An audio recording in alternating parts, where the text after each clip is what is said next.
So now we're going to have a question and answer time, which was recommended to me by people who love me. We'll start with Marcy and we'll come to you, Gretchen. Yes. This is very timely because I just moved from a house that decoratively represented my husband and I, but not functionally, to a fixer-upper yesterday. I moved in today, and so this house doesn't represent us in any way. And it will probably take us 7 years for it to represent us. But I already feel like I don't want my friends to come over because I'm going to be taking them through the house saying, we're going to do this, we're going to do this, we're going to do this, we're going to do this. And making excuses for my house. I don't want to feel that way. So when you know what the potential is, I don't know what my vision is, but I know that it's not what it is currently. How do I reconcile that in my mind? And allow people to actually come and visit me?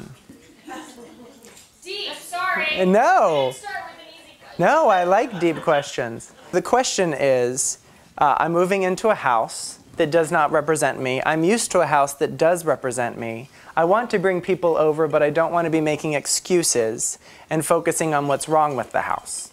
How do I reconcile that in my own mind and work that into visits with people? Is that? Yeah. I just want to feel comfortable having people over because it's really not a nice looking house. Really not. It's not a nice looking house. So my situation with this house is a little bit different than yours. My favorite tours of the house were when it was under construction, because then I get to say, well, this is going to become this. And I get to try to help people visualize and come on board with my dream and, you know, my vision for the house. In your situation, your house is livable now. I think that I don't have all the answers. What I do think is that letting go of whatever judgments you may think they have about you, even if you have to state that, I think that's okay.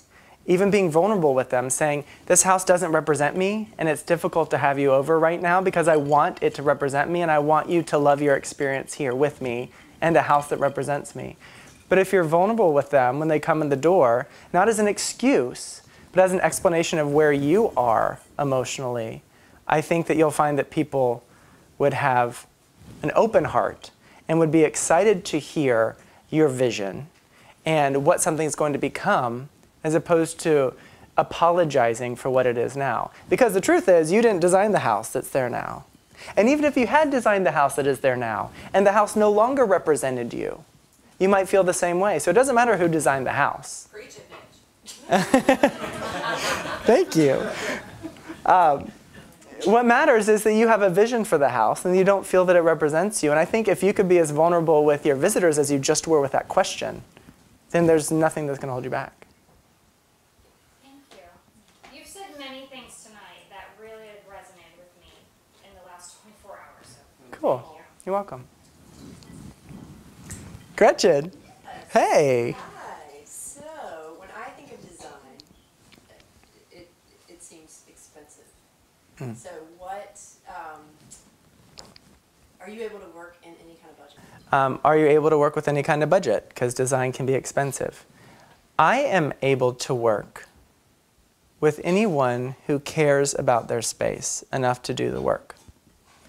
It may be that they have to take on painting the house themselves or doing some labor, but I think that the most important thing when approaching a house from a budget standpoint is to scale back the scale. Oftentimes people want to do the whole house. They want to do a major renovation. They want it all to feel one way. But I think you have to start small. And I think you're going to have to spend more money than you would spend on a generic change, typically. I mean, you cannot beat price-wise going to a big box store and purchasing a mass manufactured piece to put in your house. I mean, unless you want to like pick up tools and learn to be a craftsman and buy raw materials, you're competing against a price point that is impossible for personalization. So I would recommend instead stepping back, looking for that single corner to start with, or that single room, not the whole thing at once, and being open to paying a little bit more than you would for mass-produced objects, or spending more time or more energy. I love it. Okay. I think you've said some great things tonight where it's the perspective of design, and as you and I both know, we work with clients who can do whatever, and I think you've brought a different perspective of the value of your home and the value of your needs in a home. So you've done a great job. Thanks. And to follow up on that, this house is less than 1,200 square feet. So I made the decision to have a small house that I could put a metal ceiling in. You could build a house 3 times this big for the same price that I paid for this house. Now mine was labor, it wasn't money. I built this house with a carpenter friend of mine, you know, in most ways. It was a shell. So, you know, I've put in the time and energy at the expense of my paycheck at the time, right? Because I was spending days and days and days working on this. So I've done that in this house. And I have a room that can fulfill many purposes instead of many rooms that can each fulfill one purpose. Sam. Thank you for hosting. My question is kind of simple. How do you distinguish between what is timeless and what is trendy? Simple but not simple. Okay, so the question is, how do you distinguish between what is timeless and what is trendy? Interesting question. I don't tend to think about, naturally I don't think about what is trendy or what is timeless. I'm typically looking at what is the snapshot of my client at this moment in time? What is my client drawn to? What do they want to feel? What do they want to do in their house? And design a space that really fits them. Now, of course, that's within the context of the larger culture and what's in the magazines, what's available at stores, and all that. But I think what's timeless is a person and drilling into the personality and what they like. And what's trendy is copying a magazine. So to me, timeless and authentic are the same thing, and trendy and copied are the same thing. If that question comes from a consideration of resale, then that's more about forecasting trends. And that's where you would do well to hire a designer or a real estate agent who kind of knows what's coming. I very much dislike that grays are in right now. Because when I decided to paint this house gray 8 years ago, no one else had gray walls. It was my thing. And it's what I wanted. Well, I don't know if I started because it took so long to paint the walls. But agreed. Years ago, I was designing a website with Curtis Brown, the photographer who's here tonight. And he was like, Mitch, the whole website is grays. And then you have like one accent color. What are you doing? I said, well, I think that looks best. And I've always thought that looks best. So I wanted to escape my house looking trendy. But anyway, in terms of forecasting trends and figuring out what's going to be timeless from a social cultural point of view, it's its own science, I guess. I'll tell you what I think's coming. I think that grays are going to stay for a while. I think people are done with beige. I think that's what's going to stay is a more simple layout with less rooms and with finishes that make the people in the room look good, instead of a gallery that's impressive for people to see. So instead of walking into a room that has all these warm tones and beiges and feels voluptuous, that makes your skin look horrible. You know, if you put your hand next to beige, I don't think many skin tones are gonna look good next to beige. But most skin tones look good next to gray because you are the warmth in the room. The gray is the cool, you are the warmth. I think texture is going to be embraced a lot more. I think that looking at the younger generation and looking at social media and things like that, we're used to taking in a lot of information now. We have, you know, a post here, a click there, Facebook, ding, ding, ding, ding, ding. Our phones are like buzzing off our bodies. And so I think our minds function differently. And I think that rooms are going to be, instead of having things match, which they used to do, things are going to play off of each other and coordinate and be focal point, focal point, focal point, and that's going to be what we're used to. Just like when cameras were invented, the ways that our memories remembered the past changed. When the camera was invented, we started remembering things in 2 dimensions, like a snapshot, and we looked at pictures of an event, and that picture is what we remember of the event. We don't remember the 4D. the 3 dimensions of space plus time. We don't remember the experience, now we remember a photograph. And I think similarly, social media shapes how we think. That was way off of your question. Yes, Laza. Hi, Mitchell. Hi. So I live in a rental, and it is a unique space. It is a railroad house. It has a total of 4 rooms, and I set it up the way that worked best for me, which means you open my front door and my bed is right there. It works for me. I don't love it, but I kind of like it. But everyone walks into my house and says, "Oh my God, you walk into the bedroom." And I say, it's either that or have my bedroom in my kitchen. That's the only other alternative. So do I make a change that, even if it's not moving the room, if it's adding a partition or whatever, do I make a change that I don't find necessary, or do I just embrace the weird? Well, that's an easy one. So Laza is asking, in her house, her bedroom is right inside the front door, and when people come to visit, they're kind of, struck by the fact that the bed is so close to the door, and the options are limited in terms of changing where her bedroom is. So does she change the bedroom, I guess, so that people coming in feel more comfortable on some level, or does she embrace where the bed is now, and the weirdness of it? And I think that is, a soul searcher question for you to do internally. It sounds like you like it where it is. And it sounds like you live there most of the time. And that you spend way more time in the house than anybody else. I think there are things you could do, potentially, to make it more presentable when someone comes. Or not more presentable, because it's not about presenting. It's about you're wanting guests to feel comfortable, it sounds like. Walk into the house and it feels natural. I don't want you to have to move your bed every time someone comes over. But there are things like Murphy beds. Or, yeah, Murphy bed, exactly. So a Murphy bed might be an option. A bed on casters could be an option.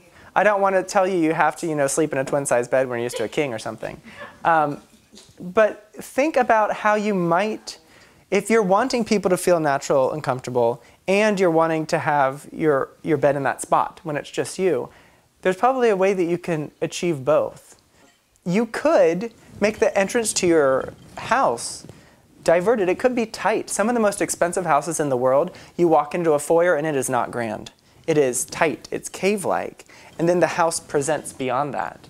It may be that you walk in and you've somehow partitioned it to where you're even walking through a little hallway to bypass the bed, which happens to be right on the other side of that wall, and make the entry offset.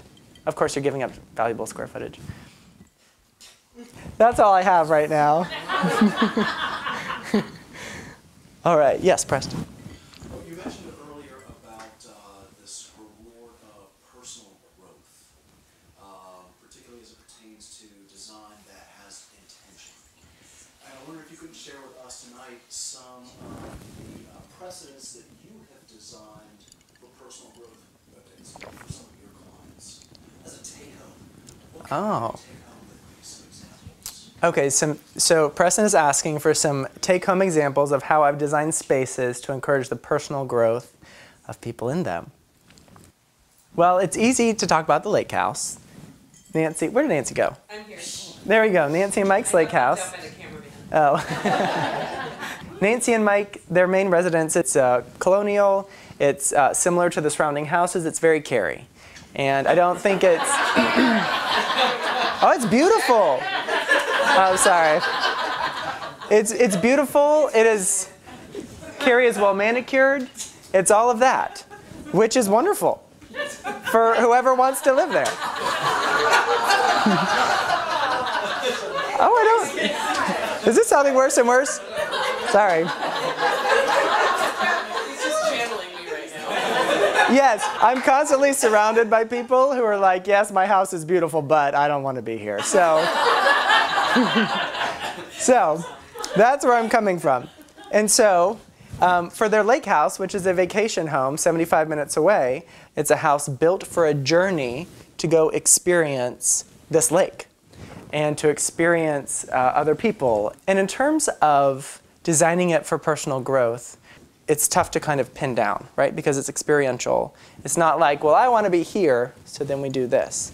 But when I asked Nancy about what she wanted in her house, she said, I want the master bedroom to feel private when I'm in the master bedroom, but I want it to feel open so that people can feel comfortable to walk into the master suite, look around, even take a bath. There are some double doors that swing into the master that can be closed and can be open. When they're open, there's still a hallway that you see when you look into the master. So you're not actually seeing a bed. You're not. There's some innate privacy, but by the doors being open, kind of ushers you in. And when you walk in, to the right is a centered bathtub in the bathroom. To the left is the lake in the bedroom.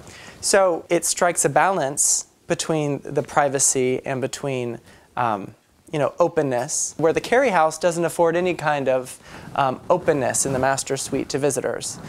Downstairs is where you entertain, and then upstairs is where you don't go if you're a visitor.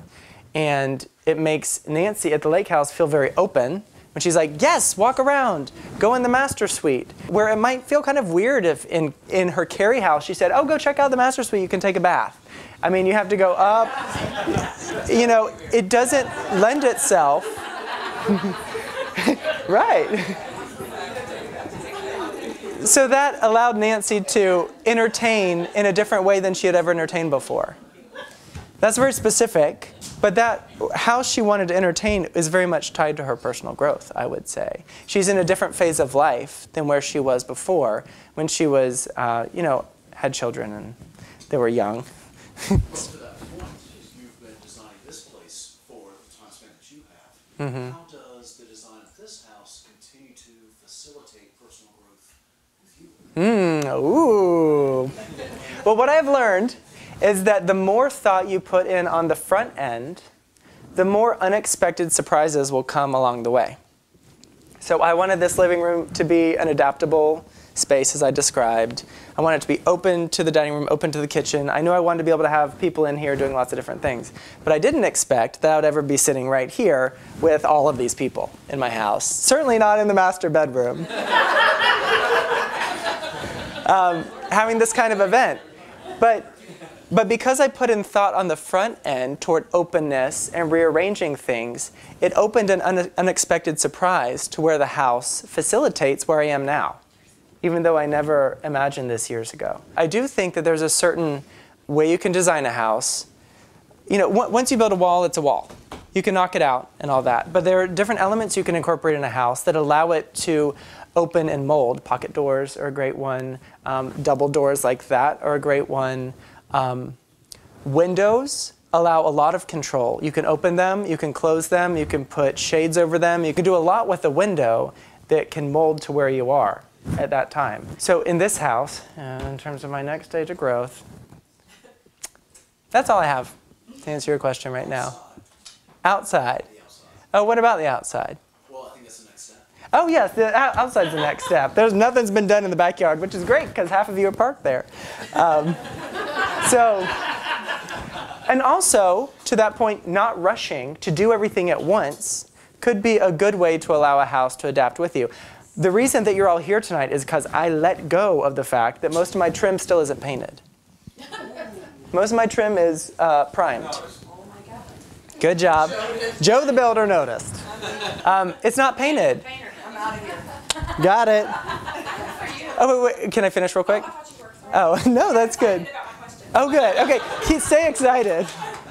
And so, by letting go of everything needing to be ready, which could be a snapshot of your growth in time, taking on projects as you go and being okay with something that represents who maybe you were a few years ago, while you launch into the next phase, is a great way to go. And your house may never feel perfectly finished and ready for the event. But probably at the time that your house is perfectly finished and you're ready for the event and everyone's there, is probably the time that you're going to die. Because the whole reason you're alive has to do with growth and the next step. And as soon as you stop growing, you're dying. And as soon as you settle, then you might as well throw in the towel. So allowing your house to grow with you. Huh. That's what I think. When I see someone settle and I meet someone who's already settled, I'm like, it's great to meet you and you seem really nice, but I don't have any interest in having a deep friendship with you. Because I want to talk to someone who's growing, who's changing, who's open to ideas and thinking about things differently and is ready to embrace something. Even in Carrie. All right, Michelle, your question. So the context of my question for anyone who has not been to the lake house, there is an area that I don't know, I want to know if it evolved after construction or if you planned it, which is the laundry room talk area. Because what happens is the laundry room houses lots of deep conversations, I've discovered. And And no I've windows. No one can judge you. There's no windows. There is a window, but it's up high. Oh. So was that planned, or did that just happen? Like, because that's one of the cool things I find about that is, as you're just whatever, everybody's meandering around. Yeah. Sure enough, there are 2 or 3 people in the laundry room, of all places, having a very deep conversation. Yeah. And I've been a part of it, so I'm like, oh, this is great. I love this laundry room. It's the spotlight down. Stop. Gretchen is going to figure it out. Your fridges. So to answer your question, in the laundry room, we built a built-in that has hooks on it. It can store towels up above. You can place laundry baskets on it or underneath. There's a bench in there. The bench was intended to be, primarily for laundry, for a place to put things. But I always like to embrace seating wherever I can, because I like to escape crowds and I like to sit down places. And that bench in the laundry room, which was put there, knowing that it could be sat on but not intended as a deep conversation area, serves a few purposes. One is it's very close to the kitchen and very easily shut off by, there are 2 pocket doors between it and the kitchen. There's a kind of breakfast pantry, get your waffles and toast ready room, and then there's the main kitchen. And so you have to go through 2 pocket doors to get there. So you can shut it off and can be quiet. There's soundproofing in all the walls, so the house is containable. The rooms are containable. But that bench not only allows you to sit next to another person or a few people and talk, but you can sit there and open both the washer and dryer and actually pull loads out of one and into the other without bending over, which I never thought of. But because there was, there was thought put into that room. Not that thought, but then an unexpected surprise emerged. Which is so fun. It's so fun. I love that. Yes. Gretchen's going to be folding towels and talking tonight. I think I did that one. Good. Let's take just a few more questions. Maybe 2. Yes, Kate. When you did the exercise, the meditation, where we imagined our perfect space, I was definitely going to a place where it was really tidy, because I have 2 kids and my house is in constant chaos. And I spend a huge amount of time tidying. But it made me think about Marie Kondo and this kind of, this our culture where we collect stuff and we get attached to our stuff. And you brought it up in your talk, how people, we have certain items that we don't want but that we hold on to. And how do you address that with your clients when you go into a client and you see it's like they're owned by their stuff, or they're making choices about finishes, but you can see in their minds it's like they're constantly thinking about housing their stuff or managing their stuff. Or how does that influence just your what you do for people? I tend to read it on someone's face if they walk in a room and they're like, oh, sorry, and they're like picking up stuff and moving it, and they're feeling very much like the room isn't the way they want it to be when I see it. So I typically kind of sense that on the front end, but me sensing it isn't going to nip it in the bud. I need the client to kind of acknowledge it and say it so that we can make a change accordingly, and I can bring it up in my justifications of designs later on. So a lot of times I'll ask a question like, how do you feel about the shoes in this room? Is this the room where you want shoes to be? Because shoes, we have lots of shoes, and they get changed a lot. Do you like the idea of shoes living here? If you like the idea of shoes living by the front door, or if that's where they naturally want to live, how can we build something by the front door that's pretty enough and functional enough that can hold all the shoes? And then it also goes into, I tend to get into more personal conversations with clients as we move forward. And a lot of times as we're talking about stuff and we're going to put things, they'll be like, oh, all this is about stuff. I don't want it to be about stuff. So it's about me kind of urging them into having their own realizations. I certainly do think that stuff is a big hold backer. It holds us back.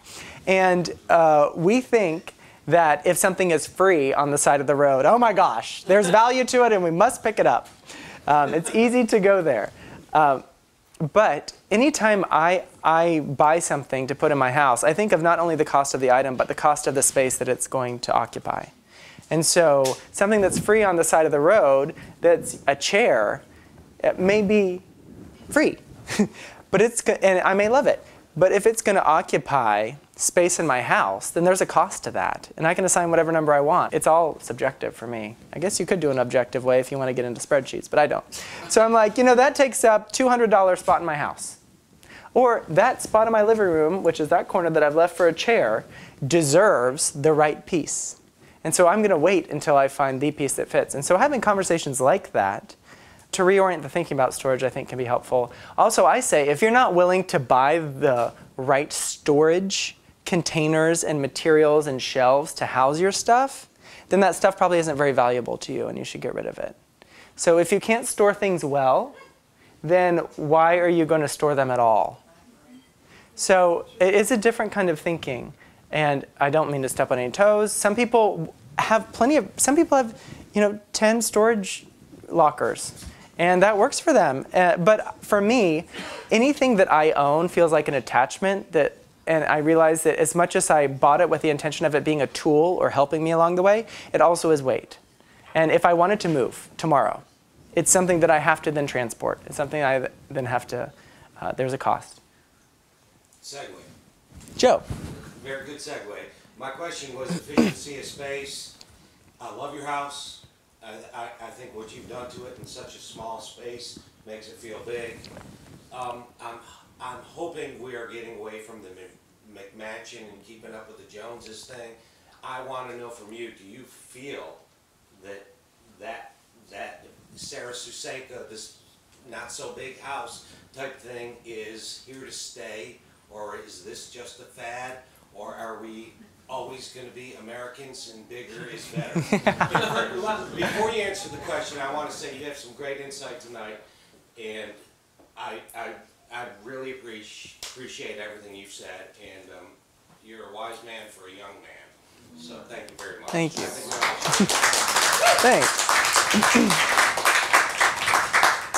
All right, so this is our last question, the McMansion question. I think that tiny homes are a fad. I think that the amount, and they may be perfect for some people. I'm not saying a single person could love anything. It's kind of like, oh, I could live in a house this small and I'm going to push my limits and see how small I can go and still live. For some people it's perfect. They can put on a trailer, go live in the Ozarks, and then put on a trailer and go live by the beach. I think that in general, though, houses that are more carefully considered, that have a different feel, where we value each square foot more highly, I think that's the future. Certainly for a generation that doesn't want to bother with owning a lot or keeping up with a lot. I think there's also a trend toward people wanting to be a part of their space, there's a lot of DIY happening. Look at the channels that are so popular on TV that people watch. They want to be involved in the evolution of their own house. In the good old days, or whatever they may be, people would hire a designer maybe. The designer would come in, do their thing, and leave. And the house is designed, and it's pretty, and it's good, and now it's right, and when people come over, it looks right. I think the new phase is that people want, when you come over to their house and you're entertaining, they want to say, I did this in my house. I was a part of this. When my husband and I talked to our designer, we talked about this, and he said this. And there's a story to houses that I think is becoming bigger. And I think the story's becoming bigger and the size is becoming smaller. To me, in this house, to most people, this is a small house. I compare this to my friends' apartments in New York City, and I compare it to the amount of maintenance I wish I had, and it feels huge. It literally feels big to me. And I think I could live in a smaller house. I wouldn't be able to entertain like this in a smaller house. But I do think that a smaller house is going to be the way of the future. I think McMansions are going to not appreciate as much as people would like them to appreciate. I think that the fight we're fighting, we're not fighting a fight. We always put things in opposition. There's no opposition. The thing is, banks want to make sure they're going to get their money back. Yes. And people, more than ever, are taking out loans where they own a very small percentage of their house. And so, yes, people are going to want cooler spaces, spaces that are more personalized. But until they have a little bit of cash to put into the house, they might not be able to build those spaces. So that's kind of holding us back, because a bank looks at price per square foot. It looks at comps and all that. But look at this area. It's grown a lot in the past few years. The houses are not large. My house was appraised for refinance purposes not long ago, and the values of the houses surrounding did support a much higher value than I ever would have expected when I bought this house, given the footprint I chose. I thought I was going to have to add a second story and blow out the back and reach the ideal appraisal size in order to maximize value. And that would have maximized value more than this did. But I also think there's going to be more of a market for people who are willing to spend more money per square foot and get a house that they feel good in, that they don't have to vacuum as much, they don't have to paint as much, there's not as big of a yard, and more of the townhouse mentality, but even in detached homes. That's my read. Okay, thank you all for coming. Yay! Thanks for watching. Hit the button to subscribe, and I'd love to hear from you in the comments, particularly if this video sparked any new thought for you.